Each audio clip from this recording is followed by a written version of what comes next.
Fall of कहें या fall from कहें, क्या दोनों ठीक हैं? और अगर ठीक है तो दोनों का डिफरेंस क्या है? जो इस टॉपिक को डिफाइन करूंगा, एंड तक ये टॉपिक देखें, आपकी मेन कंफ्यूजन हमेशा के लिए खत्म हो जाएगी। आसान एग्जांपल के साथ डिफाइन करूंगा।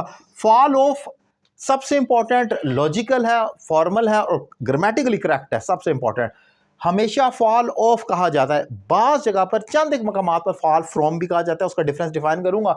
फॉल ऑफ का मतलब है जब आप किसी छोटी चीज से कि जिसकी हाइट बहुत ज्यादा ना हो वहां से नीचे गिर जाते हैं।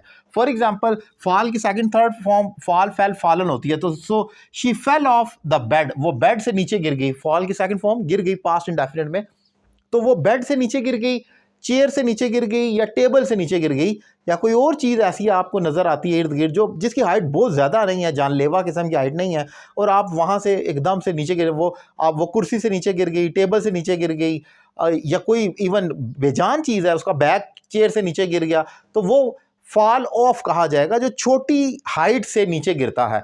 लेकिन इसी तरीके से स्टेयर्स भी हो सकती हैं। ही always falls of the stairs, क्योंकि स्टेयर से भी आप गिरते हैं। वैसे ओवरऑल तो आप अगर गौर करें तो वो बहुत ज़्यादा हाइट उसकी होती है, लेकिन एक अगर स्टेयर का जो आप पैरामीटर देखते हैं वो इतना ज़्यादा डिस्टेंस नहीं है। तो आप उस पॉइंट को मद्देनजर रखते हुए याद रखें कि स्टेयर्स के साथ भी फॉल ऑफ कहा जाएगा। लेकिन जहां पर हाइट बहुत ज़्यादा होती है, for example she fell from mountain, पहाड़ से गिर जाना, पहाड़ का तो कोई मुकाबला ही नहीं, बहुत हाइट है। ब्रिज, कोई बहुत बड़ा ऊंचा पुल है, वहां से गिर जाना। दीवार जिसकी 10 फुट हाइट है या इससे भी ज़्यादा है या इससे कम भी है, इवन दीवार एक दीवार है उससे नीचे गिर जाना, या किसी दरख्त से नीचे गिर जाना, तो वहां पर आमतौर पर फॉल फ्रॉम का फ्रेजल वर्ब लगाया जाता है। ग्रामेटिकली दोनों दुरुस्त हैं, लेकिन बस पॉइंट जो आपने याद रखना है वो ये है कि अगर छोटी हाइट है, डिफरेंस हाइट का कम है उसकी पैरामीटर, तो वहां पर आपने फॉल ऑफ कहना है।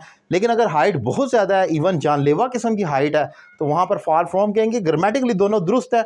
ये लॉजिक मैंने आसान कर आपको डिफाइन करने की कोशिश की है, क्योंकि अक्सर लोगों को फ्रॉम और ऑफ का फ़र्क में कन्फ्यूजन रहती है, और बाज़ दफ़ा तो दोनों ही ठीक होते हैं। सो ये एक माइनर सा डिफरेंस है जिसको मैंने डिफाइन किया। उम्मीद करता हूँ लेक्चर आपको पसंद होगा। अपनी राय का इज़हार करें, और अगर आप मुझसे ऑनलाइन इंग्लिश लैंग्वेज कोर्स करना चाहें तो मेरा नंबर आपके सामने स्क्रीन पर मौजूद है।